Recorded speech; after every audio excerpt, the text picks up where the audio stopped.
I don't know, it's all coming at me from different angles. Every day is another thing. It's just another thing every single day.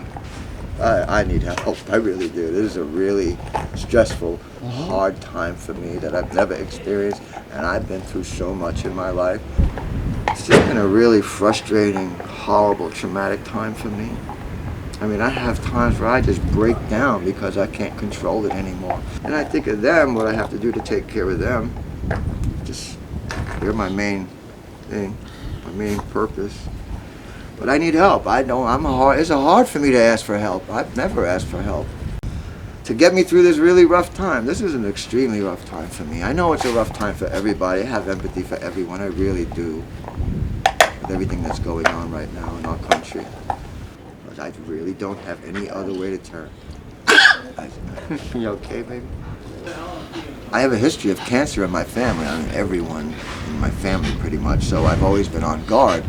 So it took me a while even to say I have prostate cancer. That's a very hard thing to do. And the way some people treat you like you didn't even say anything at all. And then there are a lot of people with empathy and compassion. It's a hard thing to say, I have cancer. It's a very hard thing to say, for me anyway. I imagine for most people.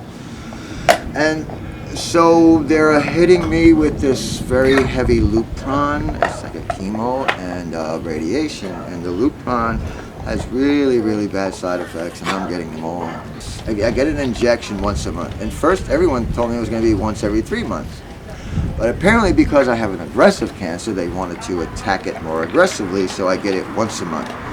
And it's devastating. And it gets worse as it goes. It causes memory problems, which is pretty hard to get a grip on because I'm trying to learn Italian right now with Babbel, and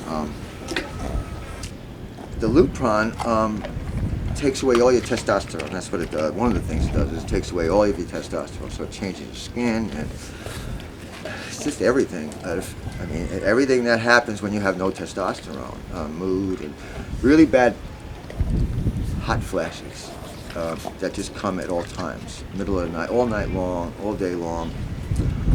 And it's just very hard to move forward. When I wake up, I can't even, it takes me about an hour before I can walk upright, straight.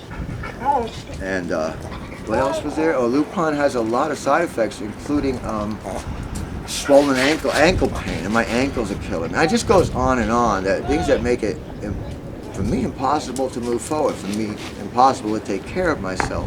And that's very devastating to me. I really need to take care of myself. It's a big thing for me.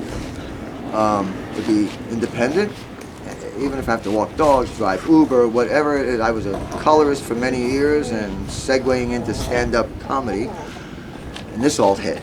Now I found that walking dogs works, and so I had flyers made up, and I hold them in my hand. I want to put them in my neighborhood on the poles, so I can start paying my bills, because I'm at that point now where I don't have money for my bills. Right now, I don't have money for my bills.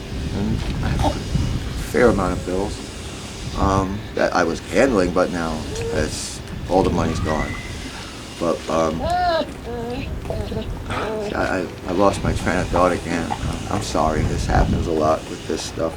I can't function right now. I know that when I get through this time, this really tragic, rough time for me, I'm going to be fine. Just right now, I don't see any other option but to ask for help because, like I said, I've tried everything. COVID-19 has changed everything for me. Something else I was going to say. I've been struggling financially for a really long time, but it's never been an issue for me because that's what makes us better people. It makes us stronger. We overcome obstacles, right? That's why I'm glad I've never been handed anything. My dad, my family, they taught me that you go earn for yourself and you help people and you work, and when you overcome problems, he always taught me to improvise. So that's about getting through things. My father had nothing handed to him. Everything I watched him. Everything And if he worked a hard day's work, that was made him happy because he did a hard day's work. He felt good about himself that he could take care of his family. I've been going when if I'd say how long, I'd say when was the writer's strike? First thing that comes to my mind. That's the first thing that pops in because I've been a freelance colorist. I create the look for music videos, commercials, this sort of stuff in post-production. So because I've been doing it a long time, I have lots of clients and people know me and I get jobs all the time. So I was always able to take care of myself. But I remember when the writer's strike happened, what year that was, I don't know, 15 years ago, I guess. That made everything in the industry stop, kind of like now with the quarantine. For my industry, the writer's strike was like the quarantine. Everything stopped for us. But I was still able to survive. So because I want to segue into stand-up comedy, and I feel very great about that. I have amazing comedians like Mike Marino, Jersey's bad boy of comedy. He's a great friend and a great person. And Alicia Cooper, as I said, you have to watch her films.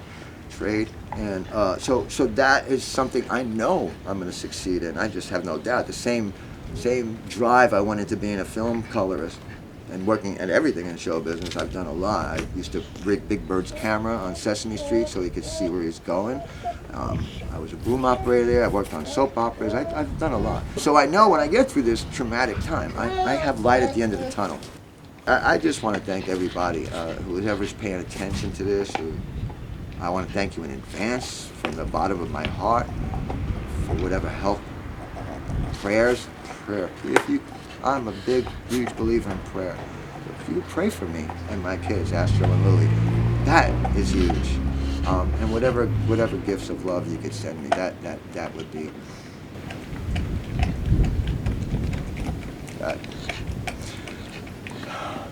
that would be really